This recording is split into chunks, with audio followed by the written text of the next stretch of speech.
1 kg ಸಕ್ಕರೆ, 1 kg 1 litre oil, ಉಪ್ಪು ಮತ್ತು ತೂರ್ ದಾಲ್ ಇದನ್ನು ಕೊಡಬೇಕು ಅಂತ ಏನು ನಿರ್ಧಾರ ಮಾಡಿದ್ದಾರೆ.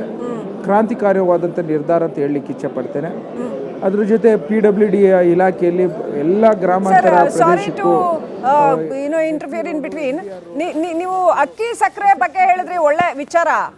ಇಂದಿರಾ ಕ್ಯಾಂಟೀನ್ಗಳನ್ನ ರಾಜ್ಯದ ತುಂಬ ಯಾಕಂಗೆ ಹಾಳ್ಬಿಟ್ಟಿದ್ದೀರಾ ಸರ್? ಜನರ ದುಡ್ಡು ವೇಸ್ಟ್ ಅಲ್ವಾ? ಎಲ್ಲ ಕಡೆ ನೀವು ರಿಪಬ್ಲಿಕ್ ಕನ್ನಡ ನೋಡ್ತಾ ಇದ್ರೆ ದಿನ ಒಂದೊಂದು ಕಡೆ ಇಂದಿರಾ ಕ್ಯಾಂಟೀನ್ ನೀವು ಹಾಳ್ಬಿಟ್ಟಿರೋದು ನಾವು ರಿಪೋರ್ಟ್ ಮಾಡ್ತಾ ಇದ್ದೀವಿ. ಯಾಕಂಗೆ ಹಾಳ್ಬಿಟ್ಟಿದ್ದೀರಾ ಅಂತ? ಇಲ್ಲ, ಹಾಳು ಮಾಡಿಲ್ಲ, ನಮ್ಮಲ್ಲೆಲ್ಲ ನಡೀತಾ ಇದೆ. ಕುಣಿಗಲಲ್ಲಿ ಕೆಲವು ಕಡೆ ನಿರ್ವಹಣಾ ವ್ಯವಸ್ಥೆ ಅಲ್ಲಲ್ಲಿ ಸ್ಥಳೀಕವಾಗಿ ಕೊಟ್ಟಿರೋಂಥದ್ರಲ್ಲಿ ಎಲ್ಲೋ ಒಂದು ಕಡೆ ತೊಂದರೆ ಆಗಿರೋಂಥದ್ದು ನೋಡಿದ್ದೇವೆ. ಅದು ಸರಿಪಡಿಸೋಣ. ಯಾವುದೇ ಒಂದು ಸಿಸ್ಟಮು ಒಂದು ಇಂಪ್ಲಿಮೆಂಟ್ ಆದಾಗ ಎಕ್ಸಿಕ್ಯೂಷನ್ಸ್ಗಳಲ್ಲಿ ಸಣ್ಣ ಪುಟ್ಟ ಲೋಪದೋಷಗಳು ಇದ್ದೇ ಇರುತ್ತೆ, ಅದನ್ನು ಮಾಡೋಣ. ಈಗ ಬರೋ ಬಜೆಟಲ್ಲಿ ಏನು RDPR ಅಲ್ಲಿ ಪಥ ಇವತ್ತು ಎಂಥ ಪ್ರತಿಯೊಂದು ತಾಲೂಕಿಗೂ ವಿಶೇಷವಾದಂಥ ಕೊಡುಗೆ ಇವತ್ತು 29 ಕಿಲೋಮೀಟ್ರು ಪ್ರಗತಿ ಪಥವನ್ನು ಮಾಡಿಕೊಟ್ಟಿದ್ದಾರೆ. PWDಲಿ ಪ್ರತಿಯೊಂದು ಗ್ರಾಮಕ್ಕೂ ZP ಮತ್ತು MDR ರೋಡ್ಸು ಅದರಲ್ಲಿ ಕೊಡಬೇಕು ಅಂತೇಳಿ RDPR ಮತ್ತು PWD ಇದು ಮಾಡಿಕೊಟ್ಟಿದ್ದಾರೆ. ಅದ್ರ ಜೊತೆಗೆ ವಿಶೇಷವಾಗಿ ನನಗೆ ಬೆಂಗಳೂರು ಬಗ್ಗೆ ಭಾಳಷ್ಟು ಆಲೋಚನೆ ಇದ್ದಂಥ ಒಂದು ಮನಸ್ಸಲ್ಲಿ ಅದರಲ್ಲಿ ಎಲಿವೇಟೆಡ್ ಕಾರಿಡಾರು ಮತ್ತು ಟನಲ್ ರೋಡು ಮತ್ತು ತುಮಕೂರಿಂದ ಬರೋರಿಗೆ ನಾವು ಹೊಸೂರಿಗೆ ಹೋಗೋಕ್ಕಾಗ್ತಿರ್ಲಿಲ್ಲ. ಹೊಸೂರು ರೋಡ್ಗೆ ವಿಶೇಷವಾದಂಥ ಬಿಸ್ನೆಸ್ ಕಾರಿಡಾರ್ ರೋಡ್ ಮಾಡಿದ್ದಾರೆ. ಹಾಗೆಯೇ KR ಪುರಮಿಂದ ಮೈಸೂರು ರೋಡ್ಗೆ 2ನೇ ಬಿಸ್ನೆಸ್ ಕಾರಿಡಾರ್ ರೋಡ್ ಮಾಡಿದ್ದಾರೆ. ಸೊ ಹಾಗಾಗಿ ಇವತ್ತು ಮೆಟ್ರೋ 91 ಕಿಲೋಮೀಟ್ರು ಇದ್ದಂಥದ್ದು ಇವಾಗ 41 ಕಿಲೋಮೀಟ್ರ್ ಆ್ಯಡ್ ಮಾಡಿದ್ದಾರೆ. ನಾವು ಕೆಲವನ್ನ ಕೇಳಿದ್ದೋ, ನಾನು ಕುಣಿಗಲ್ ತಾಲೂಕಿಗೆ ಮೆಡಿಕಲ್ ಕಾಲೇಜ್ ಕೇಳಿದ್ದೆ, ನಮ್ಮ ಕುಣಿಗಲ್ ಕಾಲೇಜ್ಗೆ BMTC ಕೇಳಿದ್ದೆ, BMTC ಮಾಡಿಕೊಟ್ಟಿದ್ದೀನಿ ಅಂತ ಹೇಳಿದರೆ ಬಜೆಟಲ್ಲಿ ಬಂದಿಲ್ಲ. ಹಾಗೆಯೇ ನಾವು ಕುಣಿಗಲ್ ತಾಲೂಕಿನ ನನ್ನ ತಾಲೂಕಿಗೆ ಏನು ಸಾಧ್ಯ ಯಾವ ರೀತಿ ನೆಲಮಂಗಲ ತನಕ ಮೆಟ್ರೋ ಕೊಟ್ಟು ಮಿಕ್ಕಿದನ್ನು ಕಮಿಷನ್ನು ಬಸ್ ಮೂಲಕ ಮಾಡ್ಕೊಡೋಂಥದ್ದು ಏನು ಪ್ರಯತ್ನ ಮಾಡಬೇಕು ಅಂತ ಕೇಳಿದೆ.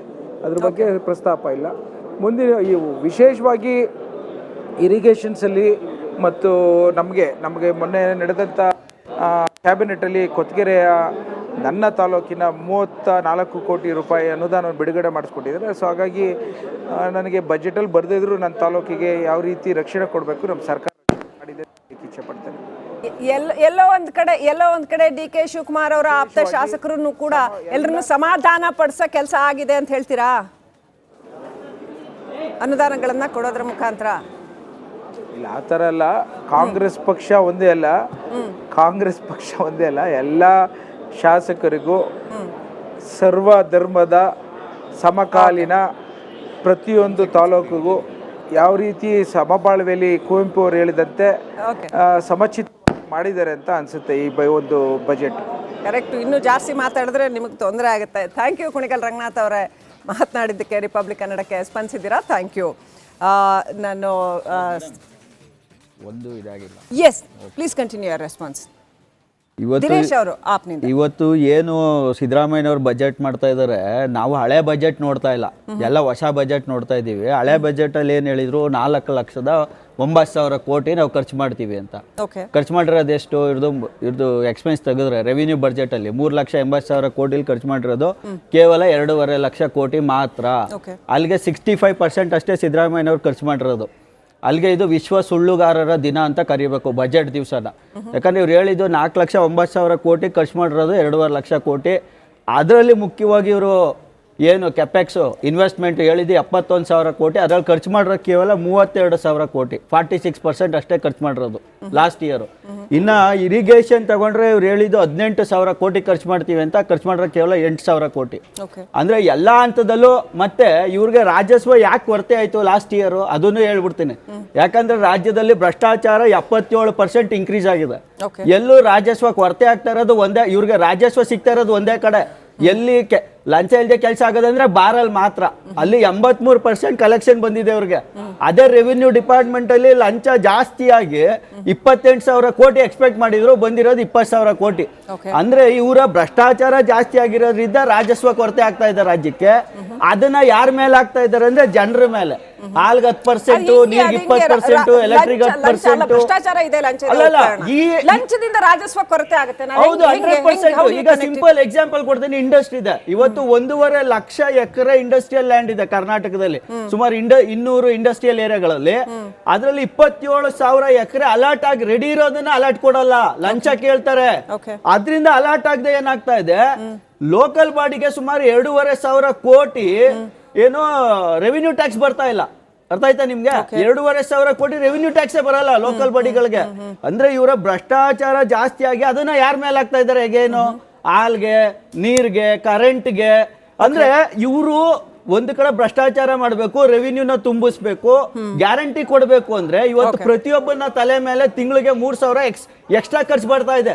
ಎಲೆಕ್ಟ್ರಿಸಿಟಿ, ಪೆಟ್ರೋಲ್, ಪ್ರತಿಯೊಂದು ಇದರಿಂದ ಇದು ಜಾಸ್ತಿ ಆಗ್ತಾ ಇದೆ. ಕ್ವಿಕ್ಲಿ ಸರ್ ನೋಡಿ ಮೇಡಮ್, ಆಮ್ ಆದ್ಮಿ ಪಾರ್ಟಿ ಇರಲಿ, ನಮ್ಮ BJP ಅವರಿರಲಿ, JDS ಅವರಿರಲಿ, ಇವರು ಡೆಲ್ಲಿಯಲ್ಲಿ ಹೇಳಿದ್ದ 2012 ಇವ್ರು ಹೇಳ್ತಾ ಇದ್ರಲ್ಲ, ಪೂರಿ ನಮ್ಮ ರಾಜ್ಯ ಮತ್ತು ನಮ್ಮ ರಾಷ್ಟ್ರದಲ್ಲಿ ಬರೀ ಭ್ರಷ್ಟಾಚಾರ ಭ್ರಷ್ಟಾಚಾರ ಭ್ರಷ್ಟಾಚಾರ ಅಂತ ಹೇಳ್ತಾ ಇವರೇ ಲಿಕ್ಕರ್ ಸ್ಕ್ಯಾಮ್ ಅಲ್ಲಿ ಸಿಕ್ಕಾಕೊಂಡ್ರು. ಅವ್ರ ಆರೋಪ ಮಾಡಿದ್ದಾರೆ. Let me 1 second. ಅವ್ರಿಗೆ ಯಾವುದು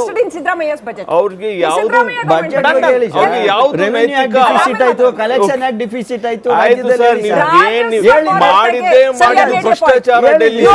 ಇವಾಗ ಪಂಜಾಬ್ ನಡೀತಾ ಇದೆ. ಫಿಶ್ ಮಾರ್ಕೆಟ್ ಆಗೋದು ನೋಡಿ ಮೇಡಮ್ ಸರ್, ರಾಜಸ್ವ ಕೊರತೆಗೆ ಭ್ರಷ್ಟಾಚಾರವೇ ಕಾರಣ ಕಾಂಗ್ರೆಸ್ ಗವರ್ಮೆಂಟ್ದು ಅವ್ರ ಆರೋಪ. ಅವ್ರು ಬರೀ ಆರೋಪನೇ, ಬೇರೆ ಏನಾದ್ರು ಇದೆಯಾ ಅವ್ರದ್ದು?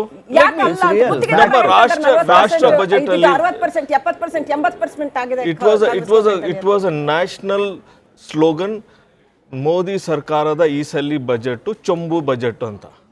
And they will have every reason to say this Karnataka 2026 budget ಏನಿಲ್ಲ, ಅದರಲ್ಲಿ ಇದು ಕಡಿಮೆ ಇದೆ, ಅದು ಕಡಿಮೆ ಇದೆ. ಯಾವುದು ಬಜೆಟ್ 100% ಪರ್ಫೆಕ್ಟ್ ಮಾಡಕ್ಕೆ ಆಗೋದಿಲ್ಲ. ಆದ್ರೆ ರಾಜಸ್ವ ಸಂಗ್ರಹ ನಿಮ್ಮದಕ್ಕೆ ನಿಮ್ಗೆ ಎಲ್ಲಿ ಸ್ಟ್ರಾಂಗೆಸ್ಟ್ ಮಾಡ್ತೀರಾ? ಅಬಕಾರಿ ಬಿಟ್ರೆ ಬೇರೆ ಎಲ್ಲಿ ನೀವು ಮಾಡ್ತೀರಾ? there are three important pillars ನಮ್ಮ ಸರ್ಕಾರದಲ್ಲಿ. One, education. Education is our primary objective. We have started 40 degree colleges. ನೀವೇನಾದ್ರೂ ಸ್ಟಾರ್ಟ್ ಮಾಡಿದ್ದೀರಾ? ಬರೀ ಪೇಂಟ್ ಹೊಡೆಯೋದು. ಇಲ್ಲ ಹೇಳ್ತೀನಿ ಸರ್, ಮೇಡಮ್ ಬರಬೇಕು. 11 ಪಾಲಿಟೆಕ್ನಿಕ್ ಇನ್ಸ್ಟಿಟ್ಯೂಷನ್ಸ್ ನಾವು ಮಾಡ್ತಾ ಇದ್ದೀವಿ. ಅದರ ಜೊತೆ ಸೆಂಟರ್ ಆಫ್ ಎಕ್ಸಲೆನ್ಸ್ ಮಾಡ್ತಾ ಇದ್ದೀವಿ. ಅದರಲ್ಲಿ 1,000 ಟೀಚಿಂಗ್ ಪೋಸ್ಟ್ ಇದೆ ಯೂನಿವರ್ಸಿಟೀಸ್ ಅಲ್ಲಿ. ಇವರೆಲ್ಲ ಖಾಲಿ ಬಿಟ್ಟು ಹೋಗಿದ್ರಲ್ಲ, ಅದೆಲ್ಲ ನಾವು ಇನ್ಕ್ರೀಸ್ ಮಾಡ್ತಾ ಇದ್ದೀವಿ. ಅದರಲ್ಲಿ ಸ್ಕೂಲ್ಸ್ ಮತ್ತೆ ಕಾಲೇಜಸ್ ಇವರೆಲ್ಲ ಮುಚ್ತಾ ಇದಾರಲ್ಲ, 85,000 ಸ್ಕೂಲ್ಸ್ ಮತ್ತೆ ಕಾಲೇಜಸ್. ಸರ್ ನಿಮಗೆ ಹೇಳ್ತಾ ಇಲ್ಲ, ವೇಟ್ ಮಾಡಿ ತಾವು. ಪೂರ್ತಿ ಇಂಡಿಯಾದಲ್ಲಿ 85,000 ಸ್ಕೂಲ್ಸ್ ಶಟ್ ಡೌನ್ ಮಾಡಿದಾರಲ್ಲ, ಅದೇ ಜಾಗದಲ್ಲಿ ನಾವು 31 crores ಸ್ಕೂಲ್ ಅಲ್ಲಿ ಗರ್ಲ್ಸ್ಗೆ ಏನಾದ್ರು ಎಸೆನ್ಷಿಯಲ್ ಸರ್ವಿಸಸ್ ಇದೆ, ಅದು ಅಪ್ಗ್ರೇಡ್ ಮಾಡ್ತಾ ಇದೀವಿ. ಅದರಲ್ಲಿ ಅಪ್ಗ್ರೇಡ್